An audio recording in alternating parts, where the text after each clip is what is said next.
My name is Jackie Bender, and I'm going to be moderating the session today on behalf of Jennifer Jones. And I'd just like to thank everyone who is in attendance, those who have connected remotely, and those that are here with us in the room at Elixir today. As in previous months, the process is that we'll hear from our speaker first, after which the floor will open up for discussions and any questions that anyone might have, of course, remotely and then in the room as well.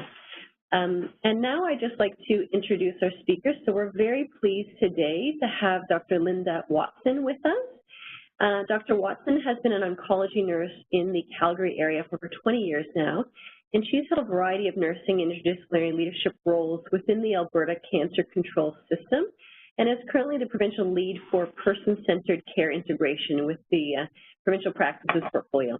And Linda is passionate about the benefits of enhancing the person-centeredness of the cancer care system, and over the past several years has worked to develop processes, systems, and programs that enhance the clinical engagement with patients at the point of care.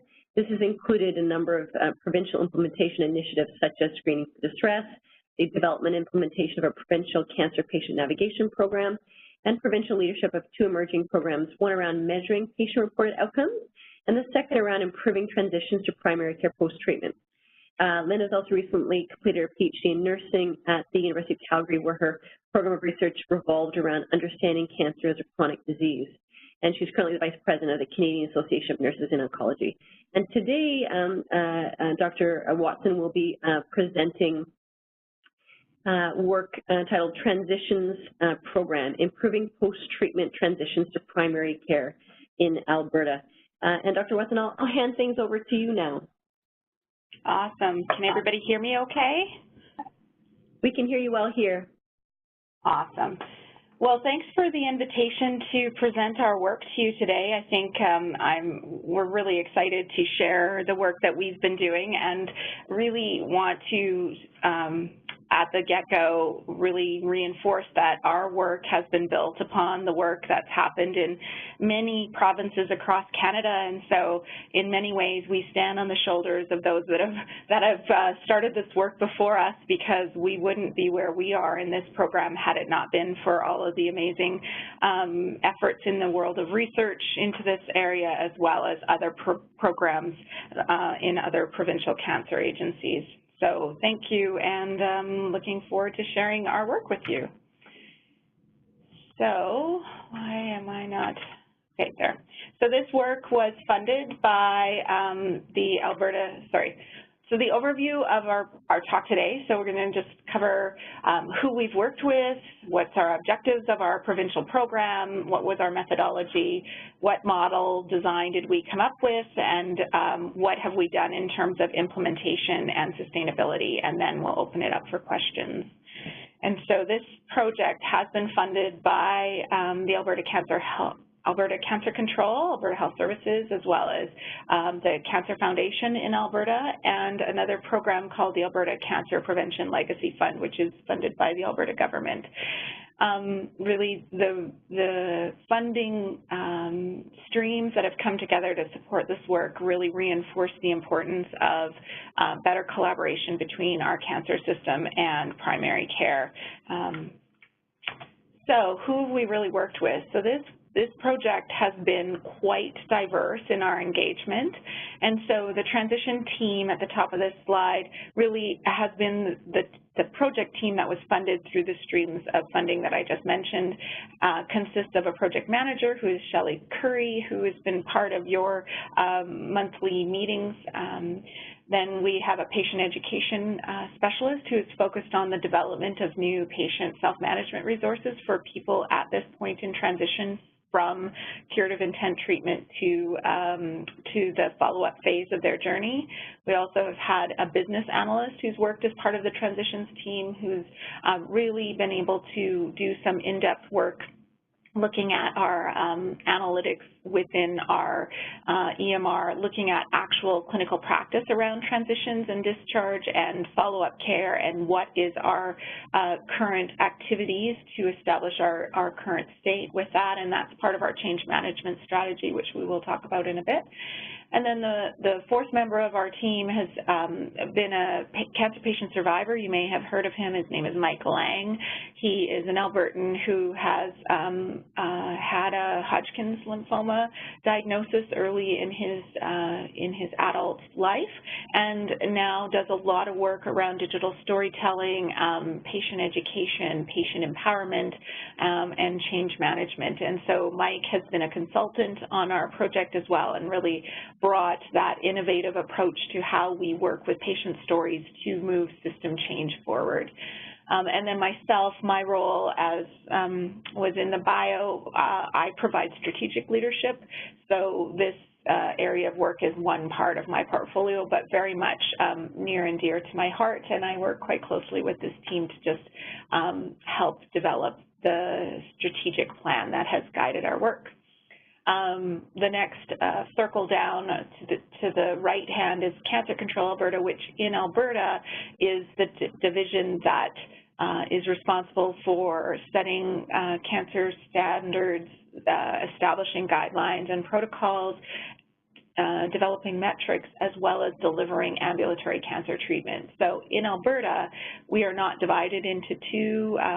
We're not divided in the ways that some of the other provinces are, that our Cancer Control Alberta actually does also have the responsibility for tangible delivery of cancer services, and our EMR is spans the province, but is specific to cancer. On the flip side of that, we have Alberta Health Services, where we have partnered very closely with our larger healthcare system that Cancer Control Alberta is embedded in, and worked very diligently with primary care delivery, chronic disease management, Alberta Healthy Living programs, our provincial webcom, and other services that are established across the province and delivered through the larger Alberta Health Services. We've engaged through patient and families through many different fronts in this project, through patient advisors embedded in our project, and in terms of taking our initiatives and our content to patient and family advisors for feedback, as well as participation of patient and family advisors in the development of our patient self-management resources.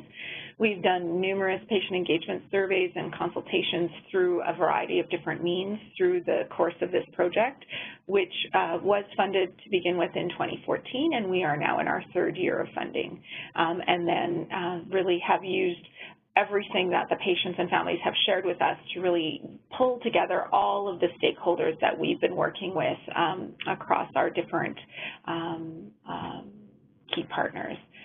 And I guess the other piece of the circle that's on the screen is this Alberta Cancer Prevention Legacy Fund, and through their funding we had opportunity to work directly with primary care teams across the province. We had 6 different primary care teams that worked with us.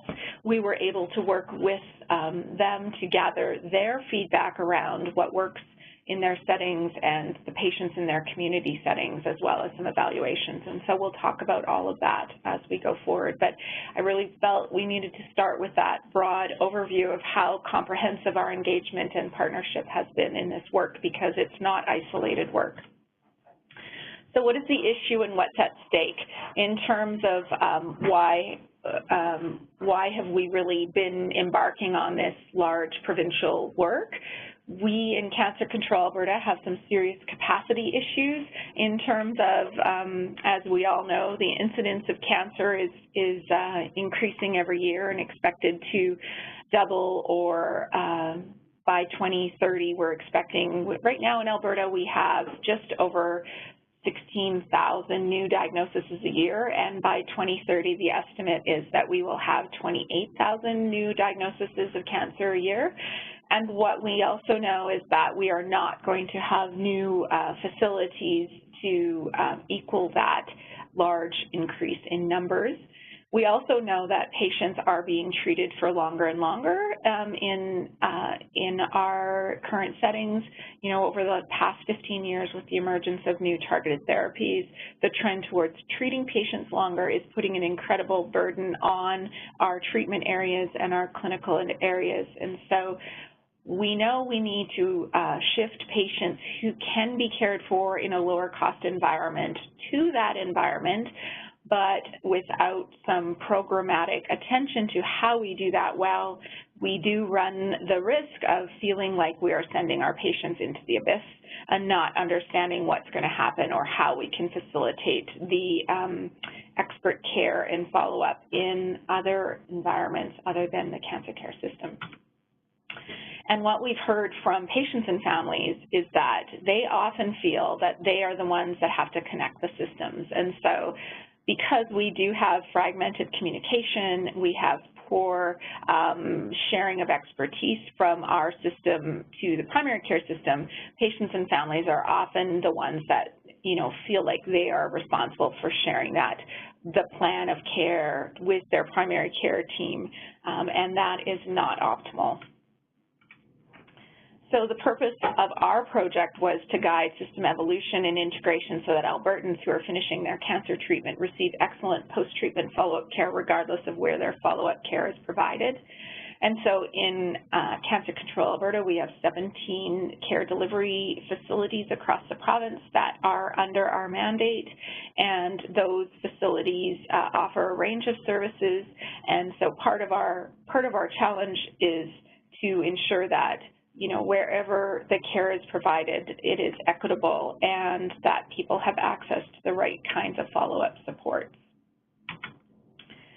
So our key deliverables, in Alberta, we started in 2013 with a provincial steering committee that was made up of patients and families, key stakeholders, cancer control experts, primary care experts, not-for-profit groups in Alberta, and we designed a business plan and came up with 3 key deliverables through that steering committee work. The first was that we needed to develop strong, provincially standardized patient education resources to empower patients and families to be partners in their post-treatment care trajectory. Second of all, we were given the mandate to develop standardized follow-up practices, including provincially standardized follow-up guidelines for populations of patients who were likely to have long periods of wellness after their treatment was concluded, and in that to also create a standardized approach to communicating that information effectively to patients and primary care providers. And thirdly, we were given the mandate to improve collaboration with community agencies and other healthcare programs to ensure that that supports were available to survivors wherever they live in the province and wherever they're seeking care. So we thought it's a pretty,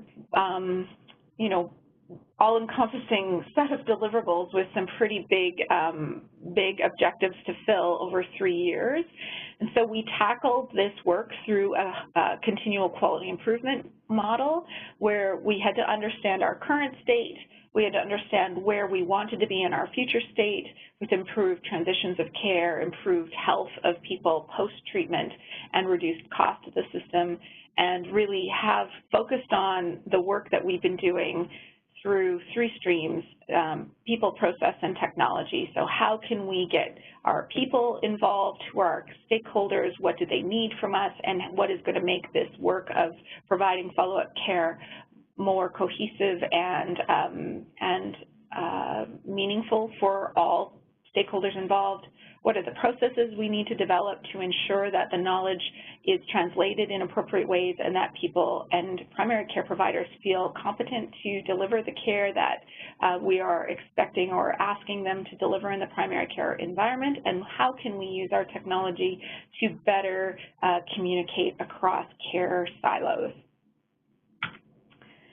So as we moved forward, we really took 3 steps to the project work that we've done in Alberta. We started with engagement and understanding, which takes us to that current state. So who are our stakeholders? What's going on? How is it that they are currently experiencing transitions of patients?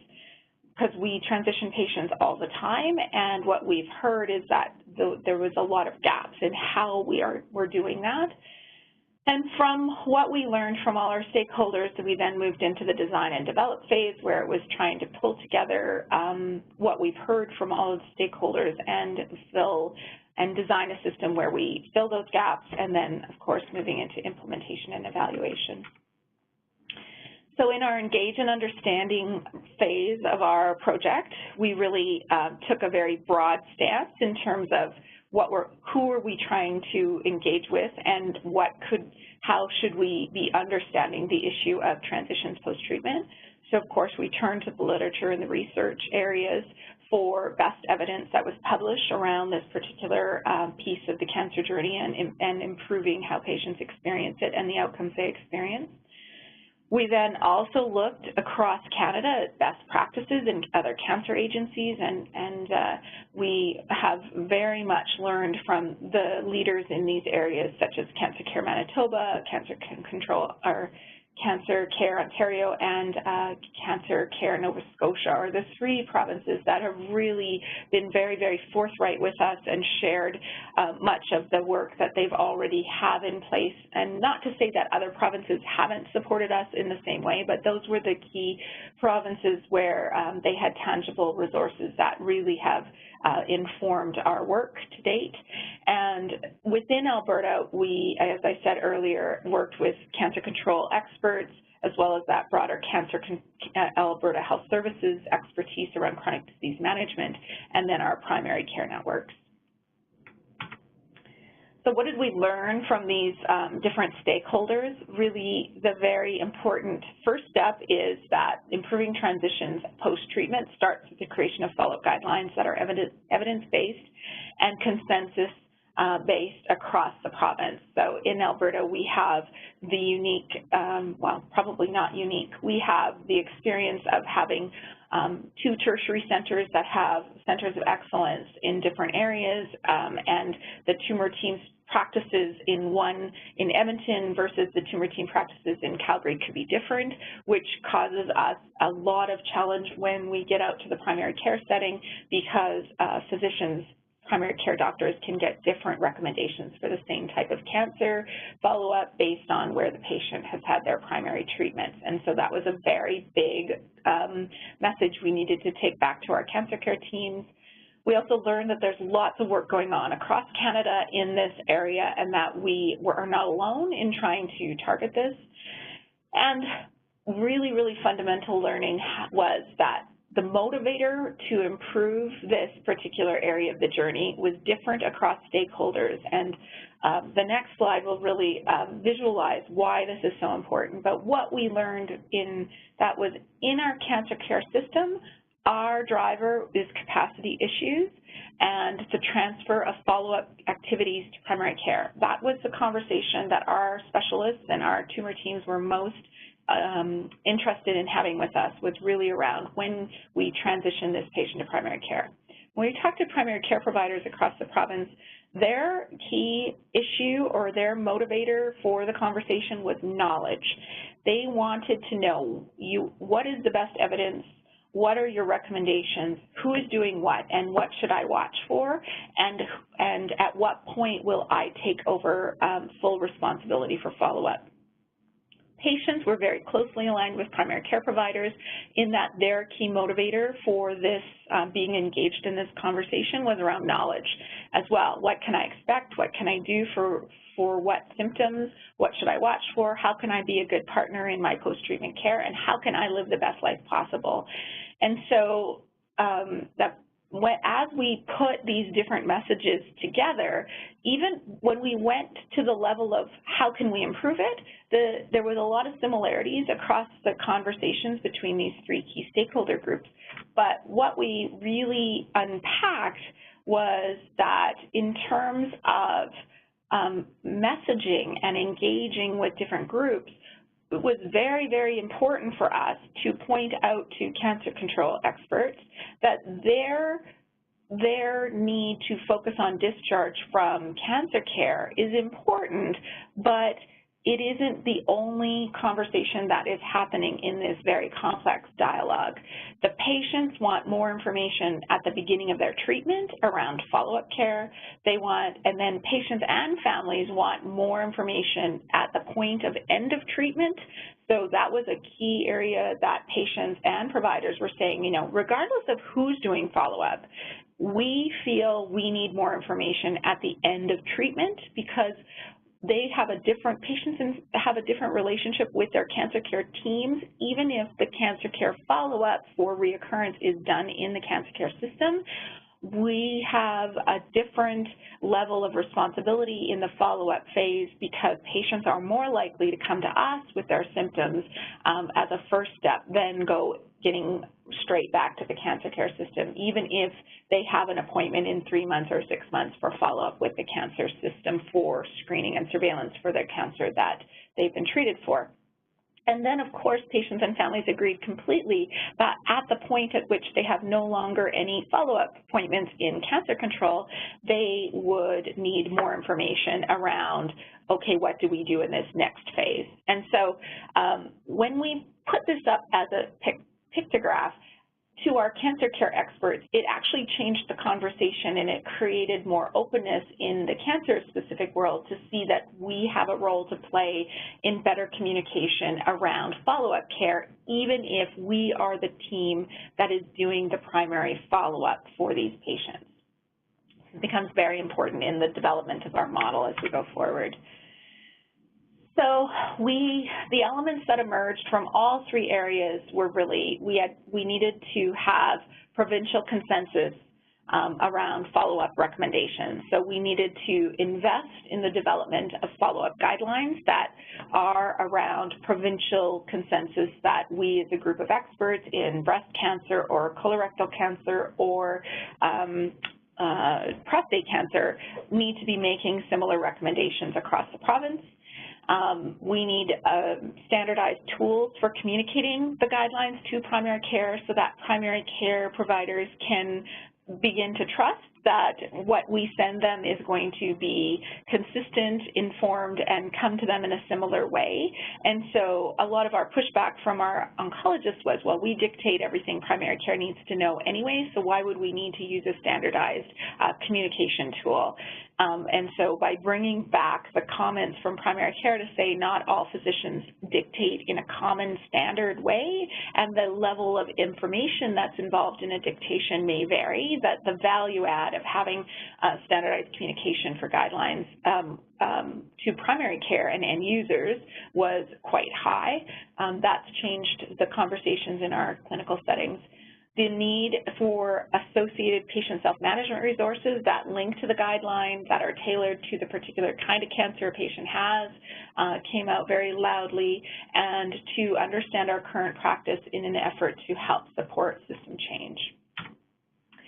So what have we done to date? We've been working with our guideline creation unit in cancer control to develop follow-up guidelines for all of the tumor types that are listed on your screen. So we went to the provincial tumor teams and said, what are the populations in your tumor group that are most likely to have long periods of wellness? What are the groups you feel we could transition earlier if we had good recommendations to send to primary care and the patients? And that's where we started. And so you'll see we worked with the gynae group, and they identified endometrial and cervical. We worked with breast cancer groups, the provincial breast cancer group, and they identified the early stage breast, early stage prostate. Out of the GU group, we also had testicular identified as a population, colorectal, Hodgkin's, large cell B lymphoma from the heme group, and then the head and neck group. The next piece, so for all of those, we now have standardized follow-up guidelines and recommendations that provincially our tumor teams have agreed that this is what they are going to recommend when they discharge a patient or when the patient goes into follow-up care. The end of treatment letters are the first phase of our transition package. So it goes back to that comment around it doesn't matter who's doing the follow-up care, we need more information in primary care at the end of treatment. And so we've created two versions of the end of treatment letter, one for the primary care practitioner and one for the patient, that have the same messages but in different language. The purpose of the letter is to clarify the shared care phase of follow-up. So this letter is intended to be used if the patient is going to have some elements of follow-up in the cancer system. So what's going to be done in the cancer system versus what needs to be done and provided in primary care. and that's based on the guideline, because some of our guidelines, the experts have said we will do 3 years of follow-up, but our follow-up is only focused on the surveillance for reoccurrence. It's not focused on any other cancer risk factors that the patient may have, and so that's what's laid out in this end-of-treatment letter for primary care and patients. It also identifies the signs and symptoms to watch for, latent long-term effects, and other recommended screening. And it includes information on healthy lifestyle and wellness supports available and goals for the patient in terms of optimizing, decreasing their risk of reoccurrence. And so this is letters that are intended at the end of treatment. The next pocket of resources we've developed is the transfer of care letter, which is intended to be used at the point in time at which we are no longer in cancer care doing any of the surveillance for reoccurrence, and this is where we are transferring full responsibility for the remainder of follow-up based on the guideline to primary care. And again, there's 2 versions of the letter, one to the primary care provider and one to the patient, and as I said, the purpose of this letter is to fully transition follow-up responsibilities to the primary care environment and reinforces the information that was introduced in the end of treatment letter. So that is the package of information that is really linked to the development of the guideline and the communication of that information to end users. Another area of follow-up practices that really was part of our delivery, our outcomes, was the development of patient self-management resources. So in the letters we just talked about, the patient versions of those are part of our patient self-management resources because it lays out the guideline and all the recommendations in a way the patient can understand and participate in reminders or, helping work with their primary care provider around what they can do for their own wellness. But the bigger piece of work that really has sat in this domain has been the development of cancer-type specific self-management resources. So for every guideline we created a self-management resource that's linked to it. So for instance, we now, for the first time, we have a self-management resource for patients with testicular cancer as they move into the follow-up period or a post-treatment period of their care trajectory, which basically is a single resource that covers a comprehensive overview of all the types of questions and challenges that patients who have had that kind of cancer may experience as they go out into their wellness post-treatment phase of their journey. And that is really linked to the follow-up guideline as well. So nothing in the resource is out of step with the guideline, but it goes beyond what's in the guideline to cover things such as genetics counseling, body image, sexual health, things that are more patient-focused. We've also developed community-specific resources of health guides, which really focus on where you live in the province and what resources are available to you. So if I'm a patient that lives in Fort McMurray, there is now a Sources of Health booklet that highlights all of the supportive services in my community. And fourthly, we've developed the Living Well with and Beyond Cancer topics for our Alberta Health Services website, so that there is a trusted source for Albertans to be able to turn to when they have those questions if they don't have a self-management resource that answers those questions. We also have developed a transition class which focuses on the role, clarifying the role for patients, what is their role in the post-treatment phase, because there definitely is a different element of patient engagement and patient activation and patient responsibility as they move further out from that close weekly connection with their cancer care team when they're receiving treatment. The purpose of this class is also to normalize the transition away from those appointments and really empower patients to understand how to be an effective patient partner in the next phase of their journey. We also have been working on the delivery of the Living Your Best Life workshop, which targets patients 6 to 18 months post-treatment, so that period of time in the future where patients thought this journey of being done their treatment was going to be easy and are coming to that realization that maybe this is a lot harder than they thought and they're having some challenges around long-term wellness and coping, and they really need a refresher on how to make those healthy lifestyle choices. And so that is another piece of our model.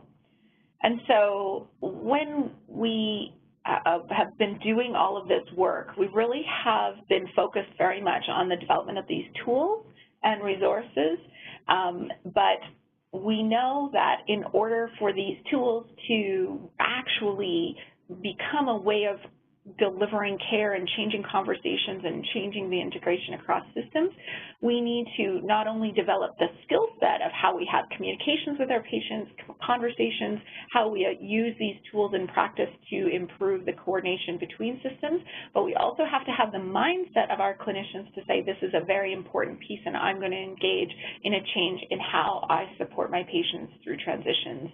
And so I love this slide because it really shows the work and investment in the front end piece is very, very high, and to develop this tool set, which when you look at the tools you've developed, you think, God, we did all this work and all we have is this toolkit. But the return on investment actually comes as you use that toolkit to develop a skill set to then change to change a mindset to really get to that organizational, transformational change. And that's where we will see our return on investment. And so right now, our work is really focusing, finishing up the tool sets, but then moving more into the skill set and the mindset. And so as we think about changing the mindset of our clinicians, that desire to change is a very, very big part of the work that we've been working on. So not only have we developed tools, we have looked at what are our current practices, because in order to change how we do things, we need to engage our clinicians in understanding and having a desire to change their practice, and then to provide the practice support to really do things differently. And that really is the piece of work that we're engaged with right now.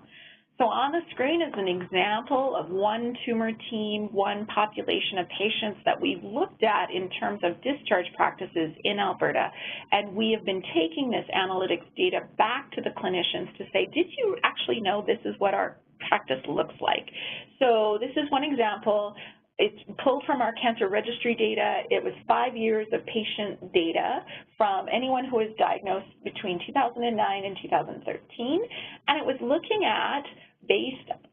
at what we used as our signifier in our EMR for no further recall. So that point at which they don't have any more appointments with us in CancerControl, and versus if we never actually have an exit from our care.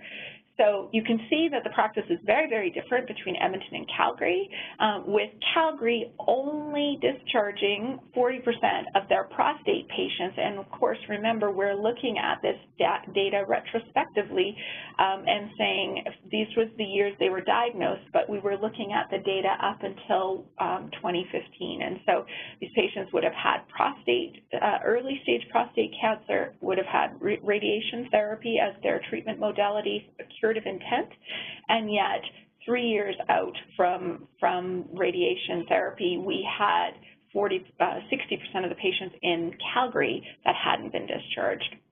And so there's multiple layers of data analytics behind this. This is just the very, very top level, but this data has been instrumental in trying to get consensus around practice across sites within our cancer system, as well as identifying that we don't discharge as many patients as we think we do. And so that's been very important data, and we've done this across all the tumor teams that we've been involved with.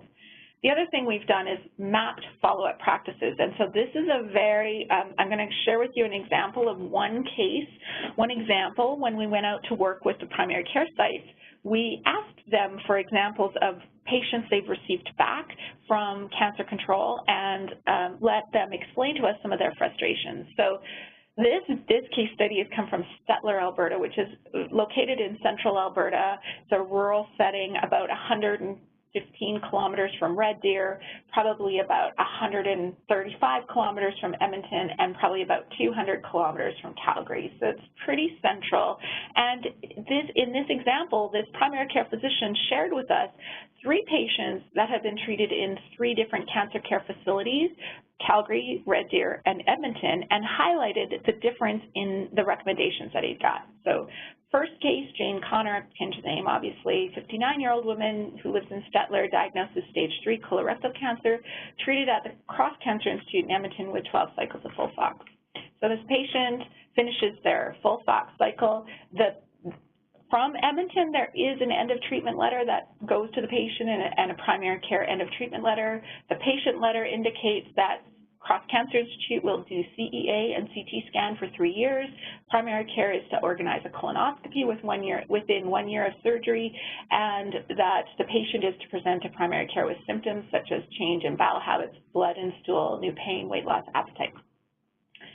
The primary care letter identifies that the same items and that they are to do a colonoscopy in 1 year post-surgery, and at 3 years, if all investigations have been within normal limits, the patient will be discharged back to primary care, and it refers the primary care provider to look at the ASCO guidelines.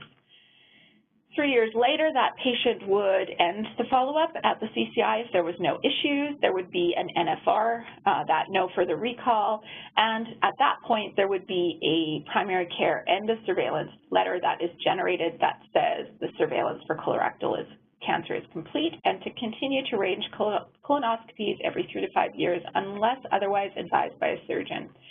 This is pretty robust, but there is no patient surveillance end of surveillance letter generated. Next case is 61-year-old woman from Stettler, stage 2 high-risk colorectal, treated in Tom Baker and had cytidine for 8 cycles. So in this situation, the primary outcome is that the patient is NFR'd immediately after treatment, so there is no follow-up that's offered at the Tom Baker. There is an end of surveillance letter that is generated, which then indicates to the primary care provider that they must arrange CEA every 3 months for 3 years, every 6 months for 2 years, and every 1 year at their discretion after that, that they should have CT scan every 12 months for 3 years. Doesn't clarify that it's the primary care provider's responsibility, and colonoscopy 1 year post-surgery and then as indicated by the gastroenterologist. When we went to the Tom Baker and asked about their follow-up practices, they did indicate, and there is no patient letter at all. The Tom Baker did indicate to us that not all patients are discharged immediately after that. They do have a high-risk clinic, that some patients may be followed up for surveillance for their colorectal cancer, but that there is no letter. The only way after follow-up is done from the high-risk clinic that there would be a dictation from the provider, and there's no patient letter.